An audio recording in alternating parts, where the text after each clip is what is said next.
प्यारे बच्चों, एक और ज्ञानवर्धक वीडियो में आप सभी का स्वागत है। क्लास 12th के लिए डेडिकेटेड इस सीरीज़ के अंदर एक और वीडियो सबसे जानदार। आइए स्टार्ट करते हैं। थंबनेल में आपने पढ़ ही लिया होगा। चैनल को लाइक करना मत भूलना, सब्सक्राइब करना मत भूलना और वीडियो को अपने फ्रेंड्स के बीच में शेयर करना मत भूलना। आज हम सीखेंगे बिल्कुल कोर कंसेप्ट। आ जाइए। What is function.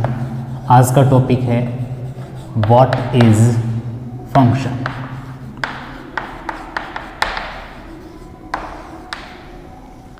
फंक्शन क्या है, ये टॉपिक आज का हमारा।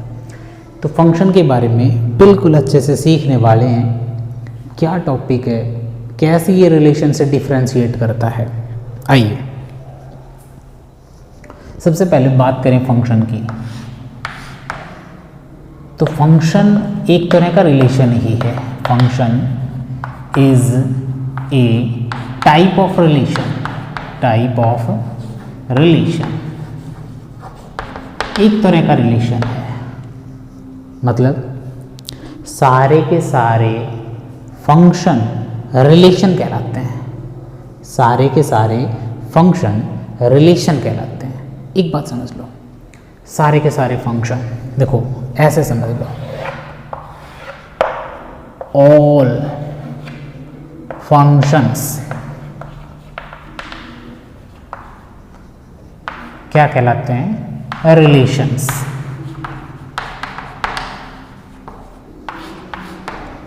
बात समझ में रही? जितने भी फंक्शन होते हैं सब रिलेशन होते हैं, कहे जा सकते हैं, कहे जा सकते हैं।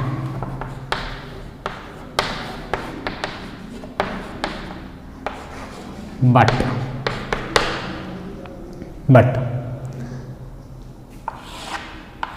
all relations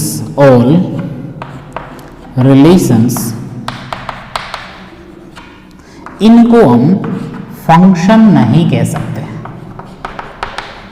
फंक्शन या फंक्शंस नहीं कह सकते। एक बात याद रखें, सबसे पहला काम या सबसे पहला पॉइंट, सारे फंक्शंस को रिलेशन बोला जा सकता है, कहे जा सकते हैं, ठीक है, बट ऑल रिलेशन या ऑल रिलेशंस फंक्शंस नहीं बोले जा सकते। एक पॉइंट ध्यान में रखो। दूसरा अभी देखेंगे।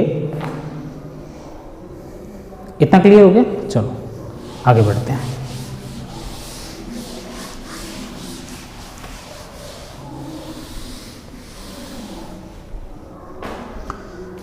जैसा कि हमने देखा, एक सेट है हमारे पास, मान लो कुछ भी मान लो। यहाँ पे हमने मान लिया एक सेट 5, 6, 7 और एक सेट बी मान लिया x, y, z और t।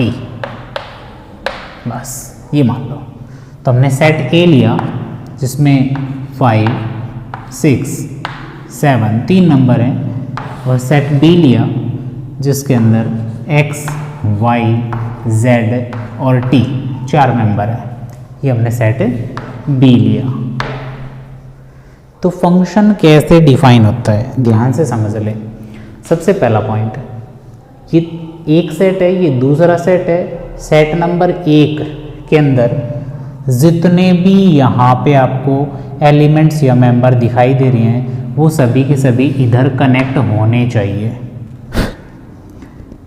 उन सभी के पास एक यूनिक इमेज होनी चाहिए उन सभी के पास। जैसे कि 5 के पास यूनिक इमेज क्या है? x, 6 के पास यूनिक इमेज क्या है? y, और 7 के पास यूनिक इमेज क्या है? t। हर एक एलिमेंट इधर है, उसके पास एक यूनिक इमेज इसमें होनी चाहिए सेट बी के अंदर, ध्यान रखें। दूसरा पॉइंट, यहाँ सेट ए के अंदर एक भी ऐसा एलिमेंट नहीं होना चाहिए जो उधर कनेक्टेड ना हो। जैसे अगर मैं इस कनेक्शन को हटाऊं, तब देखो 7 का कनेक्शन है नहीं उधर, तो ये जो एलिमेंट बच गया ये फंक्शन नहीं बन सकता। रिलेशन तो बन सकता है फंक्शन नहीं बन सकता। अगर आपने इसको कनेक्ट कर दिया, चाहे z से करो चाहे p से करो, तो अब ये फंक्शन हो गया। मतलब ये है कि कोई भी एलिमेंट इधर बचे तो चलेगा, इधर बचे तो चलेगा, पर इधर नहीं बचना चाहिए, ध्यान रखें। तो सबसे पहली जो बेसिक डेफिनेशन ये है कि जितने भी एलिमेंट हैं सेट ए के अंदर, एक भी यहाँ वैकेंट नहीं बचना चाहिए, एक पॉइंट। दूसरा, इधर वैकेंट बच सकता है, कोई परेशानी नहीं है, लेकिन हर एक एलिमेंट के पास यूनिक इमेज होनी चाहिए। यूनिक इमेज, यूनिक इमेज कैसे बात करें? जैसे मैंने फंक्शन में पुट किया 5, मुझे मिला x, यूनिक इमेज हो गई। मतलब ऐसे नहीं है कि मैंने 5 पुट किया मुझे x भी मिल गया और y भी मिल गया, ऐसा नहीं है। इसको यूनिकनेस नहीं कहेंगे, यूनिकनेस नहीं कहेंगे।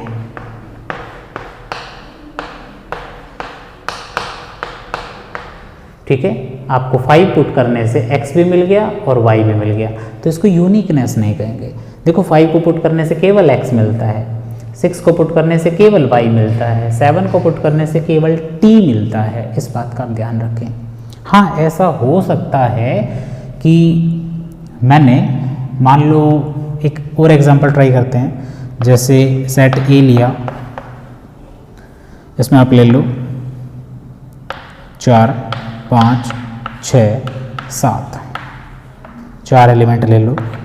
एक सेट बी ले लेते हैं, इसमें ले लो P, Q, R, S, इसमें भी 4 ले लेते हैं। हम इसको यहाँ बनाते हैं नीचे, जैसे इसमें 4, 5, 6 और 7,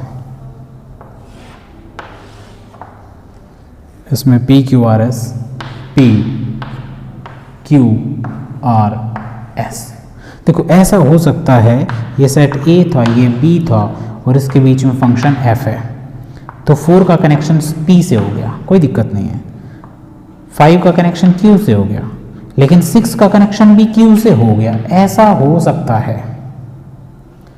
ये बचना नहीं चाहिए, बच गया तो फंक्शन ही नहीं बनेगा। तो इसको भी कनेक्ट करो, या R से करो, S से करो, जिससे मर्जी कर दो। तो कुछ इस तरह से फंक्शन को डिफाइन किया कि 4 पुट किया जाएगा तो P मिलेगा, 5 पुट किया जाएगा तो Q मिलेगा, और 6 पुट किया जाएगा तो Q मिलेगा, 7 पुट किया जाएगा फंक्शन के अंदर तो R मिलेगा। तो इसको हमने डिफाइन कैसे किया? आप देखो यहाँ पे फंक्शन के अंदर आपने 4 पुट किया तो P मिला, 5 पुट किया तो Q मिला,